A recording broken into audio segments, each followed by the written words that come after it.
చరణ్,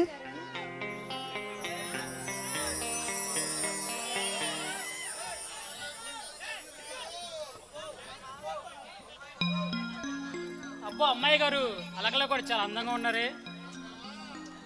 చరణ్ నువ్వు ఎప్పుడు ఇంతే, వస్తా అన్న టైంకి అస్సలు రావు.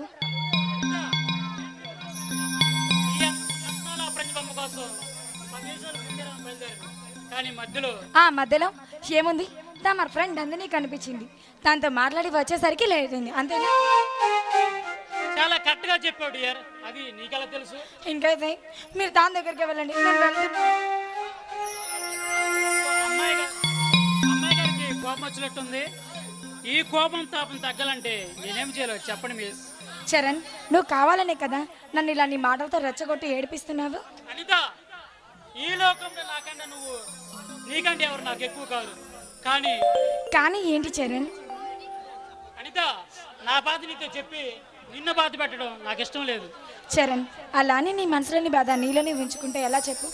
నీ మనసులోని బాధ ఏమిటో నాతో చెప్తే మంచిదే కదా. అనిత, అల్లారు ముద్దుగా పెరిగాను నేను. నా తల్లిదండ్రులు నేనెంతో గారాబంగా పెంచారు. మా నాన్నగారి పేరు చెప్తే ఈ ప్రజలందరూ ప్రాణాలు ఇస్తారు. అలా సాగిపోతున్న నా జీవితంలో ఒకరోజు కారు స్విచ్ రగిలింది. చరణ్, నీలో ఇంత బాధని పెట్టుకొని ఎలా ఉంటున్నావు? అనిత, నా కథ చెప్పి నిన్ను బాధ పెట్టినట్టున్నాను. లేదు చరణ్, నీ బాధ నా బాధ కాదా చెప్పు.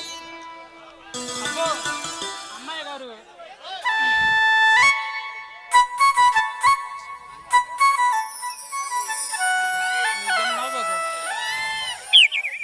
అనిత, నా ప్రేమ దేవత నన్ను ఇంత త్వరగా కరుణిస్తే నాకన్నా అదృష్టవంతుడు ఈ లోకంలో ఎవరు?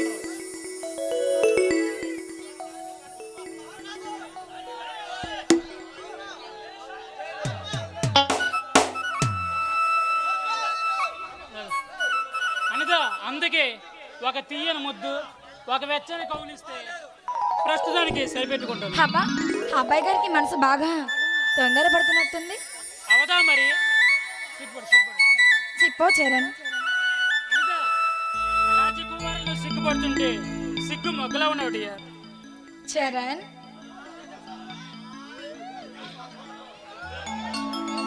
అనిత, ఇది ధ్యాస కాదు, నీ మీద నాశ. అదే లవర్స్ ఒకరి మీద ఒకరు ప్రేమ ఎక్కువైతే ఇలా దగ్గర లాక్కొని